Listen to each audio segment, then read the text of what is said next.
नमस्कार, मैं हूं मानवेंद्र रावत और स्वागत करता हूं आप सभी दर्शकों का हमारे YouTube चैनल पर। मित्रों, कल है चंद्र ग्रहण। चंद्र ग्रहण तब होता है जब पृथ्वी सूर्य और चंद्रमा के बीच में आ जाए तो पृथ्वी की छाया चंद्रमा पर पड़ती है। तो ऐसी स्थिति में चंद्रमा को ग्रहण लग जाता है। हमेशा ये ग्रहण पूर्णिमा के दिन लगता है। चंद्रमा कल नीच रहेंगे, ये ज़्यादा महत्व रहेगा। साथ में केतु के साथ रहेंगे तो चंद्र केतु का ग्रहण दोष रहेगा। तो मैं इस ग्रहण से ज़्यादा जो प्रभाव मान रहा हूँ कल के गोचर का मान रहा हूँ, क्योंकि गोचर भी इतना ज़्यादा उचित नहीं दिखाई दे रहा, क्योंकि चंद्रमा तो नीच होते ही हैं महीने में और एक बार, और जब भी चंद्रमा नीच होते हैं तो भय भ्रम की स्थिति देते हैं, तनाव देते हैं, क्योंकि चंद्रमा मन सो जाता है। तो चंद्रमा के पास मन है, मन पीड़ित होगा तो पूरा शरीर पीड़ित हो जाएगा, आपकी बॉडी एनर्जाइज नहीं रहेगी, काम ठीक से नहीं कर पाओगे, तनाव में रहोगे। तो यहाँ पर मित्रों, जो ये चंद्र ग्रहण का प्रभाव है ये किस तरीके से हमारे जीवन को प्रभावित करेगा। पहला चंद्र ग्रहण है, इसीलिए मैं आपसे यही कहना चाहता हूँ कि ये उपछाया के रूप में दिखेगा और साथ में मैं कुछ गोचरीय प्रभाव भी आपको बताऊँगा कि गोचर के अनुसार इसका क्या प्रभाव हमारे जीवन में देखने को मिलेगा। तो मित्रों, ये चंद्र ग्रहण बुध पूर्णिमा भी है कल 26 तारीख को। इस दिन चंद्र ग्रहण के साथ साथ हमारे देश में और सब जगह बुध पूर्णिमा का जो पर्व होता है इसको भी मनाया जाता है। ये एक बहुत ज़्यादा प्रभावशाली चंद्र ग्रहण के रूप में तो मैं इसको नहीं काउंट करूँगा। ये चंद्र ग्रहण एक है तो पूर्ण चंद्र ग्रहण, पर भारत पर इसका पूर्णतः प्रभाव नहीं होगा। ये एक उपछाया चंद्र ग्रहण के रूप में भारत में दिखाई देगा, ये मैं आपसे कहना चाहता हूँ। इसके अलावा इस चंद्र ग्रहण का प्रारंभ हो जाएगा बुधवार को दोपहर में 3:15 पर, और इस चंद्र ग्रहण का जो समाप्ति काल है वो शाम को 7:19 पर है। अब लगभग 9 घंटे पहले जो सूतक काल होता है वो प्रारंभ हो जाए, तो लगभग 6:15 पर कल सुबह पर सूतक लग जाएंगे। मित्रों, जैसा मैंने आपको बताया कि इसका जो प्रभाव है वो पूरे के पूरे मतलब हमारे भारतवर्ष में नहीं देखने को मिलेगा, कुछ ही हिस्सों में देखने को मिलेगा।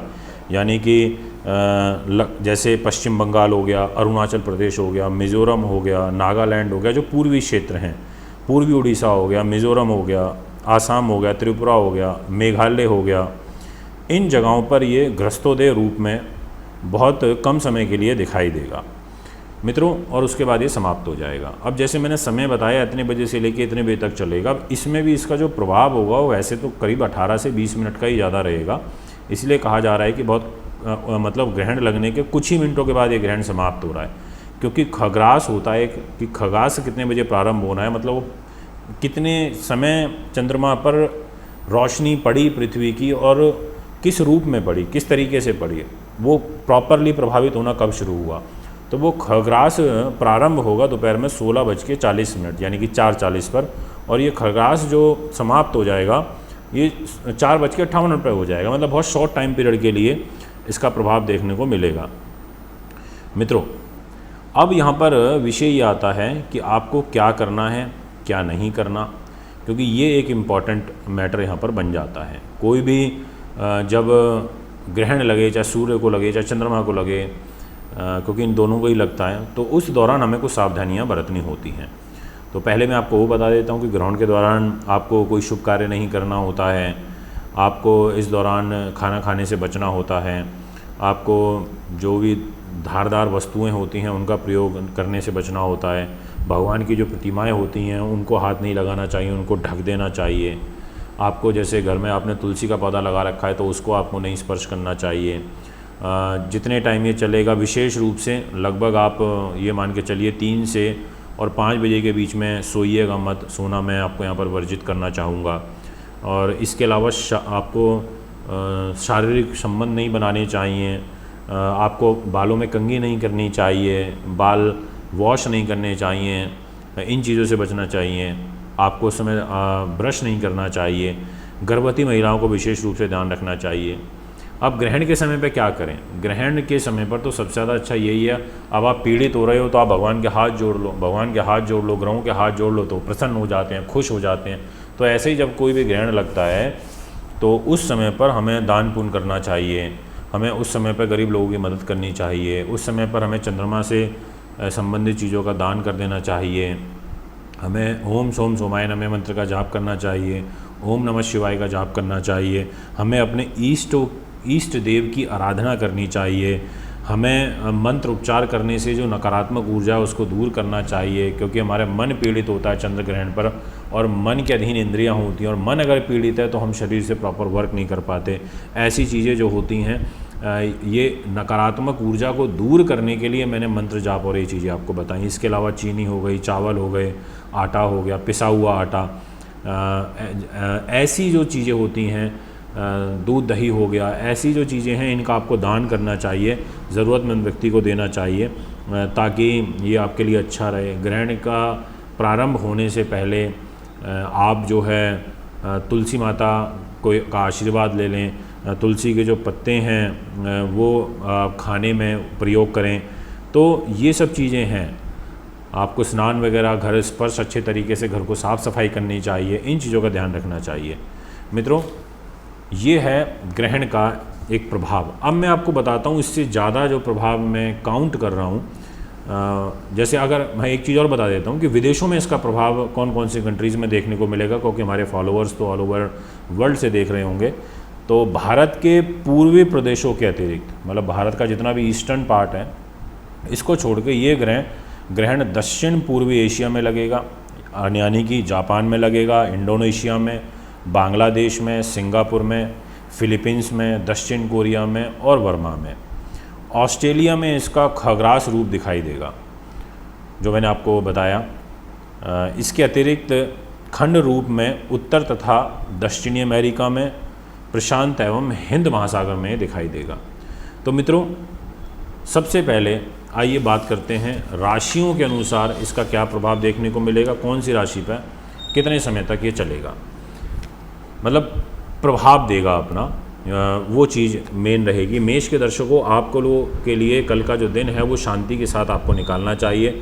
अत्यधिक हतोत्साहित होकर के आपको कोई कार्य नहीं करना चाहिए, शांति बनाए रखें, क्योंकि चंद्र केतु का ग्रहण दोष, नीच के चंद्रमा का प्रभाव रोग स्थान पर रहेगा, इसलिए संयमवश कार्य करें, किसी भी कार्य में जल्दबाजी ना। स्वास्थ्य के प्रति आपको विशेष सावधानी बरतनी चाहिए। मिथुन के दर्शकों, आपके लिए जो ये प्रभाव रहेगा, सेम जो मेष के लिए मैंने बोला, इसी प्रकार का शत्रु भय बढ़ सकता है, शत्रुओं से आपको हानि हो सकती है, इसलिए थोड़ा ध्यान रखें। अनजान लोगों से बिल्कुल दूरी बना करके रखें, और स्वास्थ्य के प्रति तो सतर्कता बरतनी ही है, और किसी भी छोटी छोटी बात की आपको टेंशन बिल्कुल भी नहीं लेनी। ये मेरा आपसे विशेष रूप से आग्रह रहेगा, क्योंकि रोग का जो भय है एक यहाँ पर दिखाई दे रहा है। सिंह के लिए अच्छा है, इसमें कार्य सिद्धि का बड़ा सुंदर योग दिखाई दे रहा है, यानी कि कार्य बनेंगे, ज़बरदस्त तरीके से लाभ प्राप्त होगा, ये मैं आपसे कहना चाहता हूँ।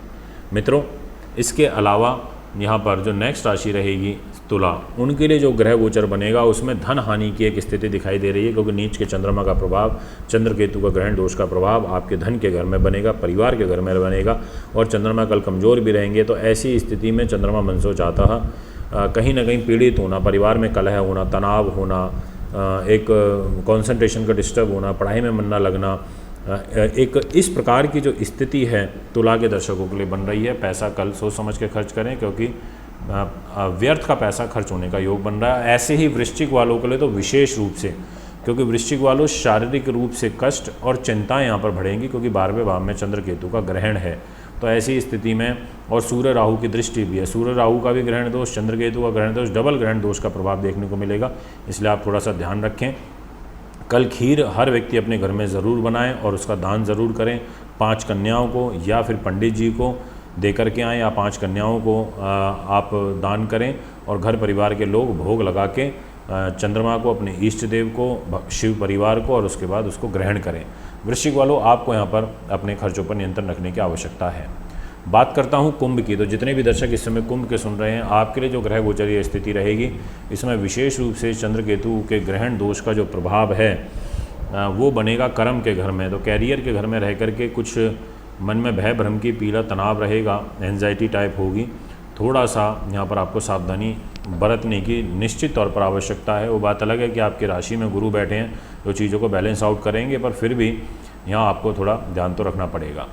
वृष राशि के जो दर्शक हैं, उनके लिए जो ग्रह गोचर बन रहा है उसके अनुसार आपके जो कार्य हैं वो यहाँ पर स्त्री से कष्ट की तरफ दिखाई देते हैं। मीन्स कि कार्यों में व्यवधान और स्त्री के साथ एक मन मुटाव, यानी कि दाम्पत्य जीवन में कुछ कलह बनना, प्रेम संबंध में तकरार की स्थिति बनना। कल आपकी ईगो हर्ट होगी, गुस्सा आपको ज़्यादा आएगा और छोटी छोटी बातों की जो टेंशन है, तनाव है, वो आप ले लेंगे, जिसकी वजह से आपके कार्य यहाँ पर बिगड़ सकते हैं।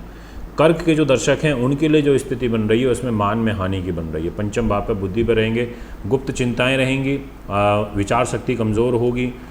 इसके अलावा यश में कमी देखने को मिलेगी, जो प्रबंधन कला है आपकी वो कमज़ोर पड़ेगी। ऐसी जो स्थितियां हैं, प्रेम संबंध हैं, वो आपके यहाँ पर खटास में जा सकते हैं, ऐसा ग्रह गोचर बनता हुआ दिखाई दे रहा है। अब कन्या के दर्शकों की यदि मैं बात करूं तो आपके लिए तीसरे भाव में चंद्र केतु का ग्रहण दोष लगेगा। धन का लाभ आपको यहाँ पर हो जाएगा। एक चीज़ ये अच्छी मुझे यहाँ दिखाई दे रही है, फाइनेंशियल गेन बढ़ेंगे, आर्थिक रूप से समृद्धि आएगी। और जो मैंने चंद्रमा के मंत्र आपको बताए हैं ये आप निश्चित तौर पर अवश्य करिएगा, लाभ मिलेगा। वृश्चिक के दर्शकों, आपकी जो ग्रह गोचरीय स्थिति रहेगी इसमें आपको कुछ धन हानि का योग बन रहा है, भाग्य हानि का योग बन रहा है। इसीलिए आपको कल कोई डील, कोई एग्रीमेंट, कोई कॉन्ट्रैक्ट, कोई व्यापार को लेके कोई कार्य, ऐसी सब चीज़ों से थोड़ा आपको बचना चाहिए। शांतिपूर्वक समय को बाय करना है, मीन्स निकालना है।